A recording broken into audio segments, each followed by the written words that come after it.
माझे मार्गदर्शक आणि या कार्यशाळेसाठी संपूर्ण महाराष्ट्रातून म्हणजे महाराष्ट्र लेवलचे आहे, त्यामुळे आपण एकदा तरी ते म्हणायला पाहिजे. म्हणून महाराष्ट्रभरातून वेगवेगळ्या महाविद्यालयातून आपण सर्वजण इथे उपस्थित राहिलात आणि या अनुषंगानं महात्मा ज्योतिबा फुलेंचं एक वेगळं काहीतरी आपण जरा म्हणूया की वेगळा अभ्यास आपल्याला करता येऊ शकतो का, या पद्धतीने एक थोडासा प्रश्न उपस्थित केला. खरं तर या अनुषंगाने महात्मा फुलेंना आजपर्यंत कुणी बघितलेलं नाही. महात्मा ज्योतिबा फुले म्हणजे अशोक नारनवरे सरांनी एका भाषणामध्ये उल्लेख असा केला होता की महात्मा ज्योतिबा फुलेंना फक्त समाज सुधारक म्हणणं खरं तर चुकीच आहे. आणि क्रांतिकारी विचारांचा जनक आणि समाज सुधारक इतकं मवाळवादी आपण त्यांना जे बनवून टाकलंय, त्याच्यामुळे महात्मा फुलेंचा एक म्हणजे अभ्यास करणे, एक त्यांचा दृष्टिकोन बघणे, एक दलितांचे एक समाज सुधारण्याचे काहीतरी कार्य केलेले असं जे होऊ लागले, त्याच्या ऐवजी एक आद्य क्रांतिकारक म्हणून त्यांच्याकडे जर बघितलं तर क्रांती सूर्य ज्योतिबा या अनुषंगाने आपल्याला त्यांच्या सगळ्या विचारांकडे थोडंसं बघावं लागेल.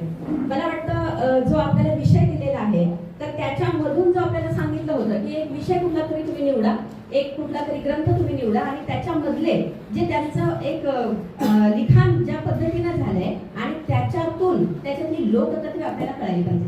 कारण कुठलंही लिखाण साहित्य म्हणजे समाजाचा अर्थ असतो. आपण डेफिनेशन सांगत असताना असं म्हणतोच की literature is the mirror of the society, आणि मिरर ऑफ द सोसायटी म्हणत असताना त्या काळामध्ये मग कोणते लोक आणि लोक कशा पद्धतीनं गुलामगिरीमध्ये कितपत पडलेले, एक ज्याला आपण म्हणूया की आहेरे वर्गाचं प्रतिनिधित्व करणारे, एक नाहिरे वर्गाचं प्रतिनिधित्व करणारे आणि यांच्यामध्ये असणारे असे काही कितीतरी ज्यांना स्वतःची कसली जाणीव नसणारे, ज्याला आपण स्त्रिया म्हणतो, म्हणजे त्यांना व्यक्ती सुद्धा तिथं म्हटलं जात नव्हतं. आणि या आपण जर या प्रसंगाने त्यांचा जर सगळा विचार करायचा जर ठरवला तर हे सगळे व्यक्ती आणि पुढचा जो अर्थशब्द आपल्याकडे दिलेला आहे की त्यांच्या दृष्टिकोनातून तत्व म्हणजे विचार, आणि हे विचार त्यांनी त्या काळामध्ये दिले म्हणून एक जगण्याचा संपूर्ण ज्याला आपण म्हणूया की एक व्यासंग किंवा एक संपूर्ण असा अभ्यास त्यांनी आपल्या समोर करून ठेवलेला होता की नुसतेच उत्तर किंवा. पण ज्योतिबा फुलेंचं वेगळेपण हे आहे की प्रत्येक प्रश्नाला त्यांनी विवेकाने उत्तर दिलेलं आहे आणि त्या उत्तराचं माध्यम ज्याला आपण म्हणूया लोकतत्व.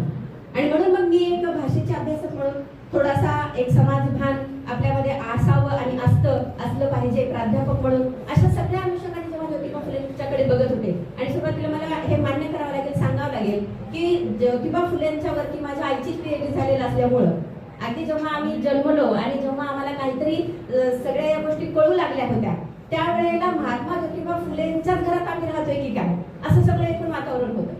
धनंजय कीरांच्या पुस्तकांच्या पासून अगदी अशी एकही पुस्तिका नसेल की ती आमच्या घरी नाही, आणि त्या अनुषंगाने मग वेगवेगळ्या अनुषंगाने आमच्याकडे चर्चा व्हायची. आई आणि वडील दोघेही त्या चळवळीच्या माध्यमातून त्यांच्याकडे बघत असल्यामुळं एक वेगळ्या पद्धतीनं महात्मा ज्योतिबा फुले आम्हाला अभ्यासता सुद्धा आले आणि कळाले सुद्धा. आणि म्हणून मग महात्मा ज्योतिबा फुलेंचा नंतर जेव्हा अभ्यास आम्ही करत होतो आणि आम्हाला वाघमारे सर ज्या वेळेला शिकवत होते त्यावेळेला मला अतिशय म्हणजे अशा पद्धतीनं असं जाणवायचं की अरे आपण जे आतापर्यंत वाचलेले किंवा वरवरचे महात्मा फुले बघतो ते महात्मा फुले आणि जे आपल्याला घरातून आणि अशा शिक्षकांच्या माध्यमातून जे आपल्याला वाचायला आणि ऐकायला मिळालेले महात्मा फुले खूप वेगळे आहेत. आणि मला खूप आनंद झाला जेव्हा कांतराव जाधव सरांचा फोन आला की नुसतंच तुम्हाला अशा कोणत्या तरी एका विषयावर किंवा ज्याला आपण म्हणतो ना की आपले ठेवली नाही कार्यशाळा, मग चला महात्मा फुलेवर बोलायचंय का, बोलून टाकू काय असते त्याच्यात. मग वरवरचे आपले महात्मा फुले घेतले, वरवरचे काहीतरी त्यांचे 4 शब्द बोललो आणि संपलं असं न होता एका स्पेसिफिक अशा विषयाच्या माध्यमातून आपली काहीतरी आपल्याला एक वैचारिक जाणीव जागृती होणं गरजेचं आहे. हे कळाल्यानंतर मी लगेचच त्यांना हो म्हणाले. आणि म्हणजे सांगायचा काही विषय नाहीये, पण थोडीशी माझी तब्येत ठीक नसताना सुद्धा म्हणजे दवाखान्यातून आज इकडे आले आणि म्हणून मग मी पहिल्या सत्राला नव्हते. खंडारी सरांची मी माफी त्याच्याबद्दल मागते आणि या सगळ्या गोष्टींना माझ्या सुरुवात करते. गुलामगिरीच्या बाबतीमध्ये मी माझं विवेचन करणार आहे कारण हा चौथा महत्वाचा ग्रंथ आहे. महत्वाच्या ग्रंथांच्या पैकी सगळ्यात जर आपण म्हणूया की संपूर्ण अर्थाने आपली जी गुलामगिरी, कारण गुलामगिरी म्हणजे कुठली तर ज्याला आपण म्हणूया की सामाजिक, सांस्कृतिक, वैचारिक, विवेकवादाची सुद्धा, विचार करण्याची सुद्धा एका सगळ्याच पद्धतीनं गुलामगिरीमध्ये आपण अडकत गेलेलो होतो. आणि हे आपल्याला फक्त सगळ्यांनी डोळ्यासमोर असं आणलं की ब्रिटिशांच्या नंतरच गुलामगिरी म्हणजे आपल्याकडे सरळ सरळ ठोकलं जातं की ब्रिटिशांच्या विरोधातून, त्यांच्या अत्याचारातून, जुलमी राजकीय राजवटीतून आपल्याला एक स्वातंत्र्य मिळवण्यासाठी जो संग्राम झाला हे पूर्णपणे अतिशय एका वेगळ्या अर्ध्या भागापर्यंत आपल्याला पोहोचवलं जातं. आणि खरी जी गुलामगिरी होती त्याच्याबद्दलचं हे पुस्तक आहे. मला वाटतं पहिलं लोकतत्व हे तिथे आहे खऱ्या अर्थाने, कारण त्यांची जी सगळी प्रस्तावना आहे ती जर आपण वाचली तर सगळे म्हणजे संपूर्ण लोकतत्वाने भरलेली मला तिथे ते जाणवते.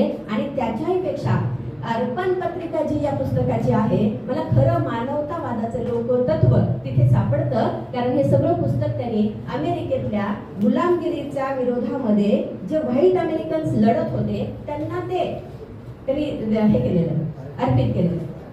आणि म्हणून मग एखादा समाज त्याच्याच समाजातल्या ज्या काही लोकांनी, मुठभर लोकांनी जे संपूर्ण लोकांच्या वरती अधिपत्य गाजवलेलं असतं, ज्याला गुलामगिरी म्हटलं जातं, त्याच्यातून बाहेर काढण्याचा एक वेगळा विचार त्या काळामधले तिथले लोक करतात. व्हाईट अमेरिकन्सच लढतात निग्रोंच्या संदर्भाने. आणि आपण हे सगळं भारतामध्ये कधी होईल याचा कधी आपल्याला मागून सुद्धा नसतो. आणि आपल्याला उलट सांगितलं काय जातं तर ब्रिटिशांनी आपल्याला गुलाम केलं.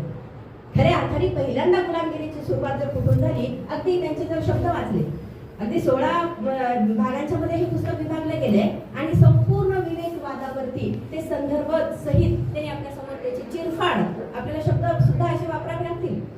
कारण त्यांनी त्याच्यामध्ये विवेचन केले आहे, त्यांनी त्याच्यामध्ये विस्ताराने सांगितले आहे.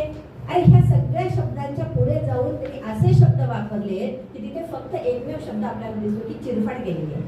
आपले मस्तक ठिकाण्यावर येण्यासाठीचे जे सगळे शब्द आहेत ते वापरलेले आहेत. आणि मुळामध्ये आपल्याला सांगितलं की आपल्याला या पद्धतीनं वैचारिक गुलामगिरीत ठेवलं. आणि जर आपल्याकडे स्वातंत्र्य आलं, जर आपल्याकडे म्हणजे जर